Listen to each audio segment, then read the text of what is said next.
Follow along, Catholic Pilgrims, as we follow French doctor of the Church, St. Francis de Sales, through his book, Introduction to the Devout Life. Tune in as we read through this practical guide for living out the Catholic faith well. Hello, Catholic Pilgrims. Today we are going to be diving into one of the things that I struggle with the most, and that is anger. Anger is an emotion that I've struggled with since I really can remember. I have gotten better, I will say, but it's a work in progress. Early on in my life, when people would try to tell me that my anger was getting the better of me, I would get angry and then tell them, this is just who I am, okay? I can't change this about myself. But that was a cop-out. The truth was that I didn't really want to work on it because it had become a coping mechanism for me and it made me feel powerful. Once I started to realize that it was hurting my husband and those I love, I knew that I needed to own up and admit that being angry all the time and using that as a coping mechanism is not okay. And it is within my control. I just have to do it. There are times when we should and must have righteous anger. Otherwise, we are indifferent to evil, and that is never good. However, we must never let our anger control us, and we must learn not to get angry all the time when we don't get our way, or someone irritates us, or we feel slighted in some way.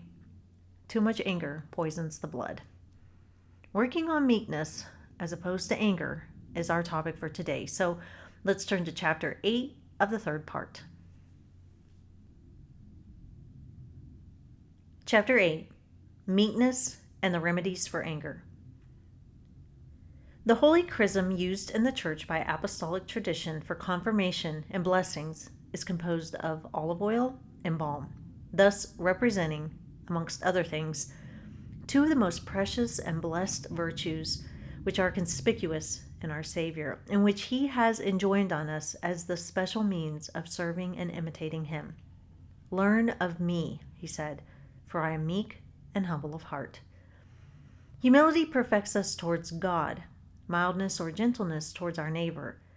The balm which, as I have before said, always falls to the bottom when mixed with other liquids, represents humility, and the olive oil, which always rises to the top, represents gentleness and mildness, which rises above all else and excels among virtues, being the flower of charity, which St. Bernard pronounces to be perfect when, in addition to being patient, it is gentle and amiable. But give good heed that this precious oil of mildness and humility be within your heart, for one of the great wiles of the enemy is to lead men to rest content with the external signs of these virtues, and without searching their inward affections, to think that because their words and looks are gentle, therefore they themselves are humble and mild, whilst in truth they are far otherwise. This is evident when, in spite of their show of gentleness and humility, they start up in wounded pride at the slightest insult or vexatious word. It is said that those who take the medicine called St. Paul's cure will not, if it be pure, suffer from swelling with the viper's bite. And so if our humility and gentleness are genuine, they will preserve us from the swelling and inflammation which insult is wont to provoke in our hearts. If then, when we are bitten and stung by our enemies and slanderers, we become proud, swollen, and indignant, it is a sure sign that our humility and meekness are false and artificial, not hearty and genuine. When the holy patriarch Joseph dismissed his brethren on their homeward journey, he charged them, "Be not angry in the way." This present life is but the road to a blessed life. Let us not be angry on the way one with another. Let us go forward with our brethren and companions gently, peacefully, and lovingly. I exhort you earnestly never to give way to anger, and never, under any pretext whatever, let it effect an entrance into your heart. St. James says explicitly that the anger of man worketh not the justice of God. Undoubtedly, We must oppose what is wrong and steadfastly check the vices of those under our care, but we must do so quietly and gently. Nothing appeases the elephant when irritated so much as the sight of a lamb, and nothing breaks the force of a cannonade so well as wool. The correction which is administered through passion, although reasonable, will not be as effectual as if reason alone were the instigator. For the reasonable soul is naturally subject to reason, but tyranny only subjects it to passion, and wherever reason is accompanied by passion, it is rendered hateful in proportion, and its just empire is lowered by its unworthy society. The peaceful visit of a prince gratifies and comforts his people, but when he is accompanied by an army, although it may be for the public good, these visits are very unacceptable and mischievous, since, however strictly military discipline is observed, it is impossible always to ensure that none shall suffer unjustly. So, whilst reason reigns and administers its reproofs, corrections, and chastisements, albeit with strictness and severity, it is loved and approved. But if it is accompanied by anger, wrath, and passion, which St. Augustine styles its soldiers, it becomes more an object of terror than of love, and it will be resisted and disliked. It is better, says St. Augustine, writing to Profuturists, to exclude wholly even the slightest wrath, albeit just and reasonable, for once having entered the heart, it is hard to dislodge, especially though it enters in but a mote. It speedily waxes great and becomes a very beam. For if it abides with us, and, contrary to the apostle's injunction, the sun goes down upon our wrath, it is turned into hatred.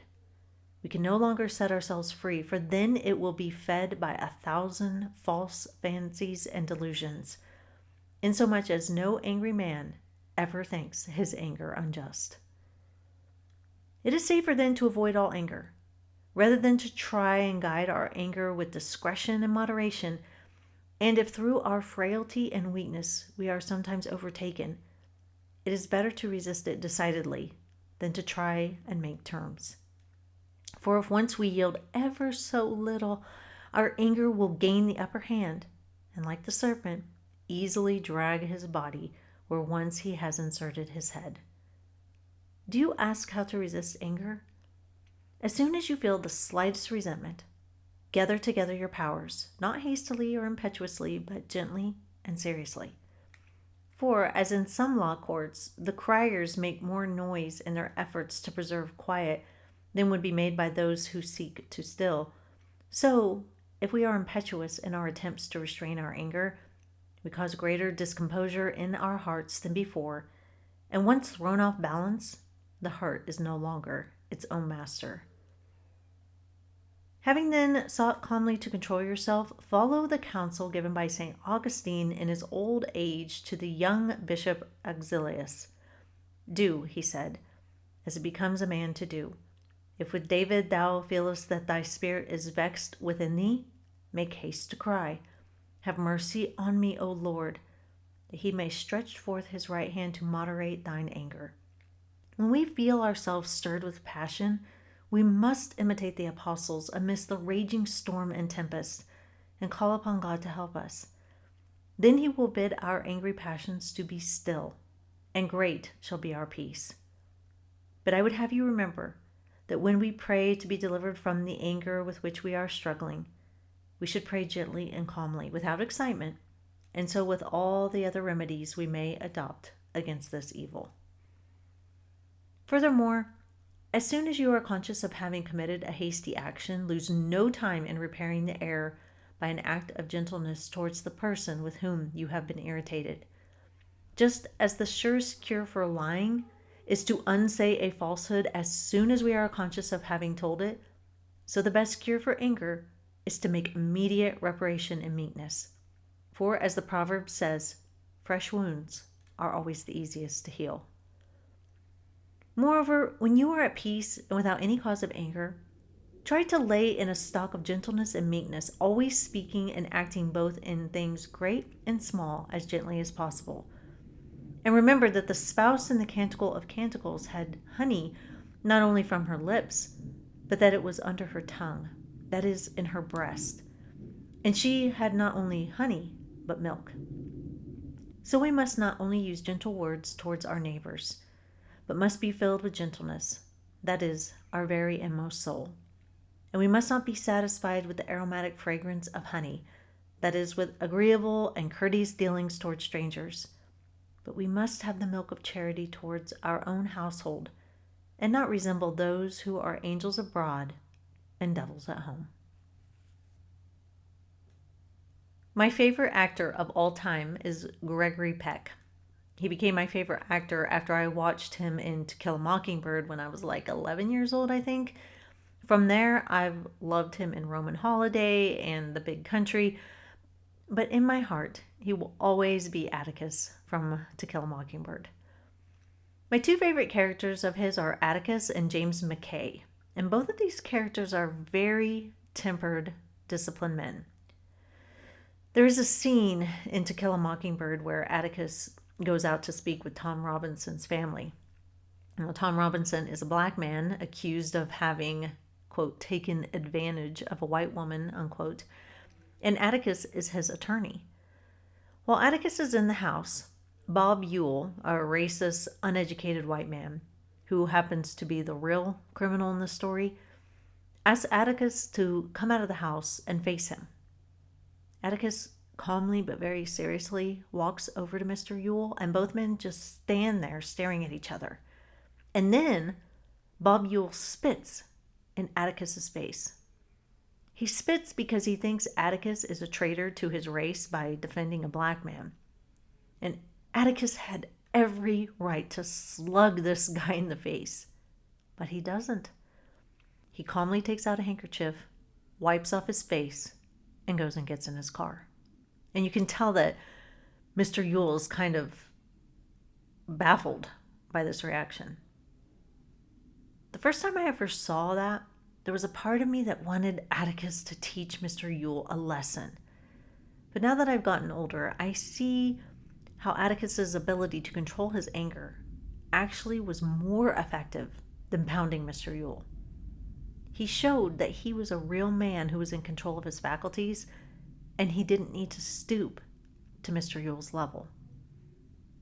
Then also in The Big Country, his character James McKay is challenged to fight by the lead ranch hand at the ranch that James is staying at. And the ranch hand wants to fight him in front of everybody and make a show of it and really try to embarrass James. But James wants nothing to do with fighting in public. So late one night, because apparently a fight does need to happen, that's what my husband tells me, the two men have it out in the dark on the ground outside. And they fight until they are completely wiped, and then they're done. They've tested each other and found each other worthy opponents.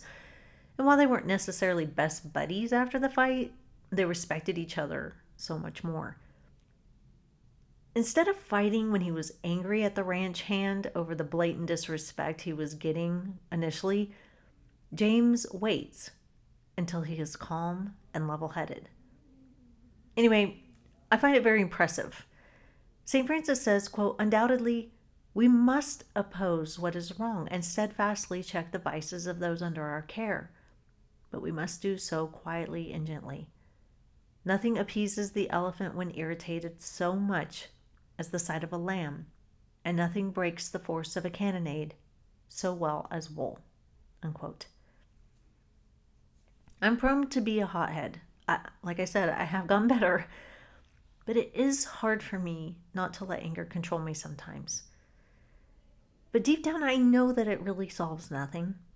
Instead, I know for certain that the way that Atticus and James McKay deal with anger is so much more effective. And so St. Francis is right in teaching us to try meekness and imitate Christ before we let anger get the better of us. So that is all for today, Catholic Pilgrims. Next time, we will be talking about gentleness towards ourselves. And until then, live the faith boldly and travel well.